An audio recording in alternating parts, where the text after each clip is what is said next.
चला once again next व्हिडिओमध्ये परत आपलं स्वागत आहे. नेक्स्ट व्हिडिओमध्ये आता आपले जे उरलेले मगाचे 2 लेसन होते, रेस्पिरेशन सर्क्युलेशन आणि कंट्रोल अँड कोऑर्डिनेशन. रेस्पिरेशन सर्क्युलेशनमध्ये तुम्हाला कंडक्टिंग टिश्यूज ऑफ हार्टचे डायग्राम करून जाच, कारण ते येऊ शकतं. बरेच वेळेला तो प्रश्न आलेला आहे. कंडक्टिंग टिश्यूज ऑफ हार्ट काय, नंतर तुमचं ब्लड सर्क्युलेशन कसं होतं हार्टमध्ये, हार्टचे डायग्राम करून जा. इंटरनल स्ट्रक्चर येईल, एक्सटर्नल स्ट्रक्चर फार रेअरली येतं, नाही येत, पण इंटरनल स्ट्रक्चर कंडक्टिंग टिश्यू म्हणजे कंडक्टिंग सिस्टम ऑफ हार्ट काय ते येऊ शकतं. नंतर ते स्पिग्मो मॅनोमीटर काय असतं, त्याचं जी रेंज आहे ना, म्हणजे systolic pressure, diastolic pressure, hypertension, hypotension, नंतर मग आपण शोधतो वॅसोडिलेशन, वॅसोकन्स्ट्रिक्शन, हे काय काय ह्या टर्म्स तुम्हाला विचारू शकतात, ते बघून जा ह्या. ओके. नंतर मग हार्टबद्दल तुम्हाला अजून काय येईल, तर हार्टबद्दल ते ECGचं विचारू शकतात. ते ECGचे डायग्राम तुम्हाला काढायला येऊ शकते. ते ग्राफबद्दल PQRS, त्याचा कॉम्प्लेक्स काय काय, प्रत्येक रेंज काय सांगतं हे तुम्हाला विचारू शकतात. हे झाल्यानंतर मग आर्टरीज आणि वेन्सची डायग्राम आहे, कॅपिलरीज, आर्टरी, वेन्स ही जी डायग्राम आहे ती डायग्राम तुम्हाला येऊ शकते. लंग्सबद्दल तुम्हाला इन्फेक्शनबद्दल विचारू शकतात. ब्रॉन्कायटिस आहे ना, म्हणजे क्रोनिक कुठचं आहे, तर हे सगळं तुम्हाला आपण शोधू. लॅरिंगायटिस हे एक चार्ट आहे बघा, तुम्हाला माहिती असेल, तुम्ही आता टेक्स्टबुक माहिती आहे तुम्हाला. सो ते चार्टबद्दल तुम्हाला वेगवेगळे लंगचे रिलेटेड डिसऑर्डर विचारू शकतात. लंगची डायग्राम बघा, ट्रॅकिया कुठे, ब्रॉन्काय कुठे, ब्रॉन्क्युल्स कुठे, ॲल्व्हिओलस काय आहे. ओके. नंतर ॲल्व्हिओलसमध्ये काय काय सगळ्या गुन्हे, कसं ब्लड वेसल्स आहेत. नंतर तुम्हाला एक ती डायग्राम आहे बघा, त्याच्यामध्ये आय थिंक सो कशा प्रकारे आपलं ब्लड ट्रान्सफ्यूज होत, म्हणजे ऑक्सिजन कसं होतो, RBCने किती नाही का ते 23%, 7%. ओके. ऑक्सिजन कसा ट्रान्सपोर्ट होतो, CO2 कसा बाहेर जातो, हे विचारू शकतात. किंवा ती डायग्राम आहे बघा, तुम्हाला माहिती असेल तर ती ॲल्व्हिओलस आहे, म्हणजे एकीकडनं CO2 बाहेर जातं आहे, O2 आतमध्ये येतं आहे, तर ती एक डायग्राम विचारू शकतात. तो रेशो तुम्हाला विचारू शकतात. हे करून जा रेस्पिरेशन सर्क्युलेशनमध्ये.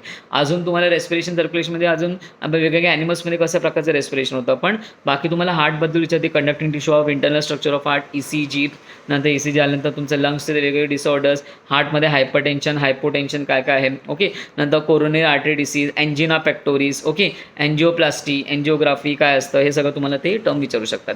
राहिला प्रश्न आता राहिला ते आपला last lesson, control and coordination. हॉर्मोन्सचे सगळेच रोल करून जा, म्हणजे कुठचं हॉर्मोन कुठे आहे, कोण आहे मास्टर ग्लँड. ओके. नंतर मग आपण शकतो ॲड्रिनल ग्लँड्स किंवा थायरॉइड ग्लँड, जे ग्लँडमधनं कुठचं हॉर्मोन रिलीज होतात, नाही रिलीज झालं तर त्याचं साईड इफेक्ट्स काय काय होतील, म्हणजे आपण शकतो डिसऑर्डर्स काय काय होतील, किंवा हे सगळं तुम्हाला विचारू शकतो. हॉर्मोन्सचे जो ते काय पूर्ण हॉर्मोन होतील लेसन आहे तो, म्हणजे मग तो बरोबर टार्गेटवरती कसं ते हॉर्मोन जातं, तो टेबल आहे बघा, तुम्हाला माहिती असेल. टेबल म्हणजेच काय, की एक बरोबर इफेक्टर ऑर्गन म्हणजे तो रिसेप्टर घेऊन जातो आणि दुसरा बरोबर टार्गेटपर्यंत पोहोचतो. ती एक डायग्राम विचारू शकतात. कंट्रोल अँड कोऑर्डिनेशनमध्ये मेन डायग्राम बघा, किंवा सेरिब्रम, मेन पार्ट्स बघा, सेरिब्रम, सेरिबिलम, सेन्सरी कुठे आहे, म्हणजे सेन्सरी आपण म्हणजे cerebrum, forebrain, midbrain, hindbrain, मग प्रत्येकाचे काय काय पार्ट्स आहेत, त्याचं रोल काय, पॉन्स व्हेरोली किंवा मेडुला ऑब्लोंगेटा, सेरिबिलम. ओके. नंतर मग आपण शकतो सेरिब्रमचं काय काय, कुठचं सेक्टर्स आहेत. नंतर नर्व इम्पल्सची डायग्राम येऊ शकते, की कसं सिग्नल ट्रान्समिट होतात, म्हणजे आधी रेस्टिंग असतं, मग ॲक्शन पोटेन्शियल है ना, आणि मग म्हणजे पोलरायझेशन, म्हणजे रेस्टिंग, पोलरायझेशन, डिपोलरायझेशन, रिपोलरायझेशन, हे काय काय जे टर्म्स आहेत तुम्हाला ते विचारू, कसं सिग्नल न्यूरॉनची डायग्राम येऊ शकते, नर्व इम्पल्स काय असतं. ओके. नंतर टाईप्स ऑफ न्यूरॉन येऊ शकतं, on the basis of function काय, ऑन द बेसिस ऑफ काय म्हणू शकतो स्ट्रक्चरच्या आहे, किंवा न्यूरॉनचे नंबर, मी युनिपोलर, बायपोलर, मल्टीपोलर हे येऊ शकेल. ओके.